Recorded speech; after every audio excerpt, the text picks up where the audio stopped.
Seja nosso Senhor Jesus Cristo, para sempre seja louvado. Meus amados irmãos, ainda aqui nesse lugar lindo, como vocês podem ver, né, à beira desse açude, que está secando, claro, por conta que as chuvas pararam aqui no interior, né, de Pernambuco. Mas quero partilhar com vocês o Evangelho de hoje. O Evangelho de hoje tirado de São Marcos, capítulo 8, versos do 14 ao 21. No Evangelho de hoje, é bem interessante porque Jesus traz um ensinamento para os seus apóstolos e também para nós a respeito da hipocrisia. Por quê? Porque Jesus vai dizer aos seus apóstolos, eles ali iriam partilhando entre eles, porque eles só tinham um único pão, né? Na sua sacola, no seu barco. E Jesus, vendo eles ali discutindo, Jesus disse assim: cuidado com o fermento dos fariseus e com o fermento de Herodes. E eles ficaram pensando, será que ele está dizendo isso porque nós não temos pão?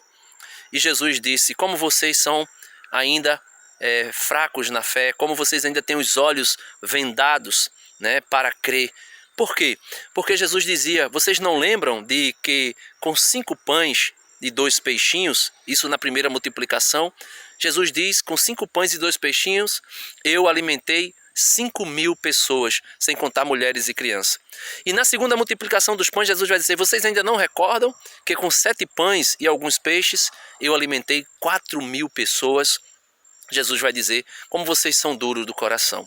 E aí os apóstolos começaram a entender, começaram a compreender que Jesus não falava do fermento do pão ou da falta de pão, mas Jesus falava da hipocrisia de Herodes, da hipocrisia dos fariseus e dos saduceus.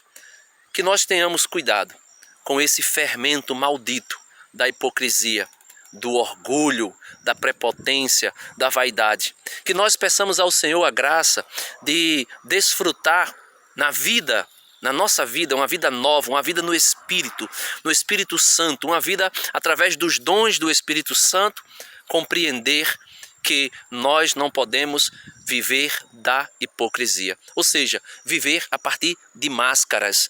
Nós precisamos viver a partir de uma experiência nova com nosso Senhor Jesus Cristo.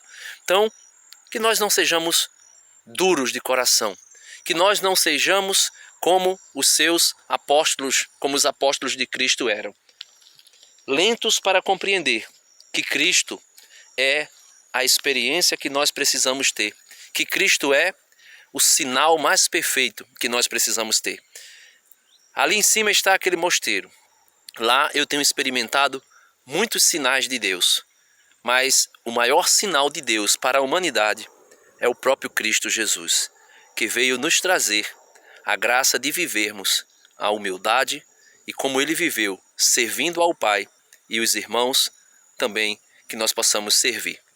Que nós possamos mergulhar, não num açude como esse, mas na água viva, que é o Espírito Santo, e participarmos de uma vida nova em Cristo e no seu Espírito. Amém. Deus abençoe você e até amanhã, se Deus quiser. Que não sejamos lentos para compreender os sinais e os milagres que Deus realiza na nossa vida. Amém.